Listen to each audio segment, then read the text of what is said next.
দীঘায় এখন প্রায় সারা বছরই পর্যটকদের ভিড়। অভিযোগ, একেই কাজে লাগাচ্ছেন হোটেল মালিকরা। অনেকেই গলা কাটা ভাড়া চাইছেন, অনেক হোটেল আবার অনলাইনে বুকিং এর সময় এক ভাড়া চাইছেন, আর তারপর যখন হোটেলে চেকিং করা হচ্ছে সেই সময় আবার আরেক ভাড়া চাইছেন। আর এসবের জেরেই পর্যটকরা নাজেহাল।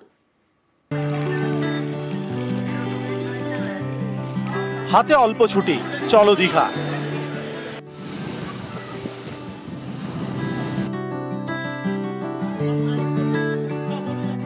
সপ্তাহের মাঝে দীঘা, উইকেন্ডেও দীঘা। দীঘা সারা বছরই টানে।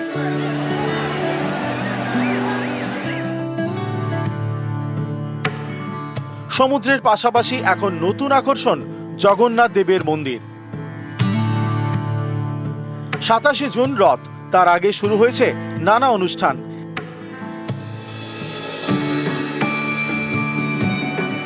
দীঘায় এখন উপচে পড়া ভিড়, রাস্তায় গাড়ির লম্বা লাইন।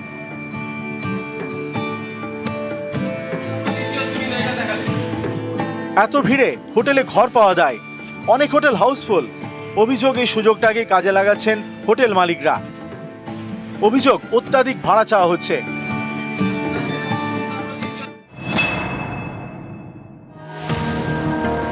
পর্যটকদের দাবি, আগে 500 থেকে 1200 টাকায় নন এসি ঘর পাওয়া যেত, এখন সেই নন এসি ঘর 2500 টাকা।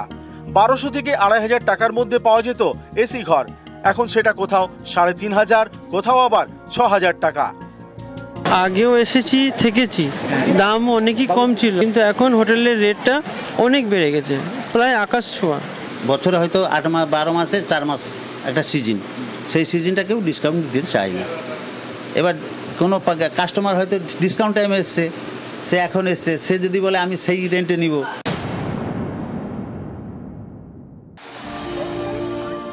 বেলঘরিয়ার বাসিন্দা অলোক পাল, তার অভিযোগ, অনলাইনে হোটেল বুক করে যাওয়ার পরেও তাদের নাজেহাল হতে হয়েছে। 23 জনের জন্য তারা 6টি ঘর বুক করেছিলেন। হোটেলে ঢোকার পর বলা হয় 6টি ঘর দেওয়া হবে না, 3টি ঘরে থাকতে হবে 23 জনকে, ভাড়াও দিতে হবে বেশি। 8 তারিখে বাই ফোনে বুকিং করেছিলাম, পেমেন্ট করা হয়ে গেছে, আমাদের এনারা বিল অলরেডি দিয়ে দিয়েছে। রুম 6খানা বুকিং করা ছিল, আমরা এখন 6টাই পেয়েছি, কিন্তু কালকে রাত্রে বলা হয়েছে যে আমরা এই পরিষেবা এই টাকায় দেবো না এবং আমাদের অনেক বেশি অ্যামাউন্ট টাকা চার্জ করছে। আপনারা এতগুলো মানুষকে 3টে রুমে অ্যাডজাস্ট করুন, আপনারা 3টে রুম ছেড়ে দিন। পর্যটকদের অভিযোগ, কেউ দীঘায় গিয়ে এখন একদিন থাকতে চাইলে হোটেলই পাবেন না। হোটেলের ঘর পেতে হলে অন্তত 2 দিন নাকি থাকতেই হবে। এখন আবার বলছে কি একদিন হলে 3000, 2 দিন হলে 2500 করে লাগবে। সুতরাং আমাদেরকে তো 2 দিন ছাড়া হোটেল দিচ্ছিল না, একদিনের প্রোগ্রাম ছিল, 2 দিন করতে হচ্ছে।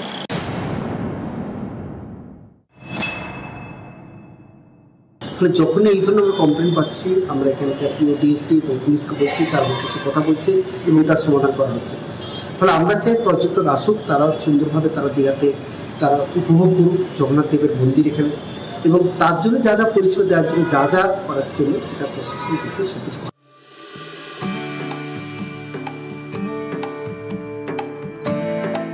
দীঘা থেকে পঙ্কজ দাশরথী, নিউজ 18 বাংলা।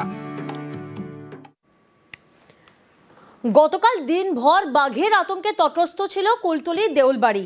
বাঘের থাবার ছাপে আতঙ্কে ঘুম উড়েছিল বাসিন্দাদের। বিকেলে বাঘের অবস্থান স্পষ্ট করে বন দফতর। এলাকা ঘিরে খাঁচা পেতে শেষমেশ আজ ভোর রাতে বাঘ বন্দি। আর দুপুরে সেই বাঘটিকে ছাড়া হয় সুন্দরবন ব্যাঘ্র প্রকল্পের চামটা 4 নম্বর জঙ্গলে। দেখুন, কুলতলির খাঁচাবন্দি সেই বাঘকে ছাড়া হলো সুন্দরবনের জঙ্গলে।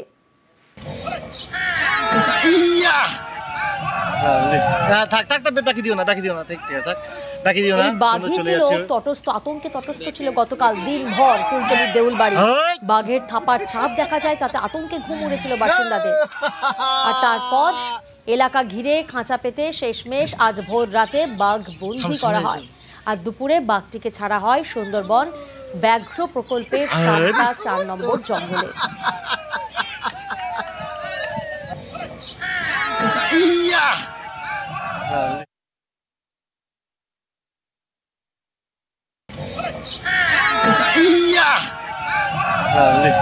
থাক বাকি দিও না ঠিক আছে থাক বাকি দিও না সুন্দর চলে যাচ্ছে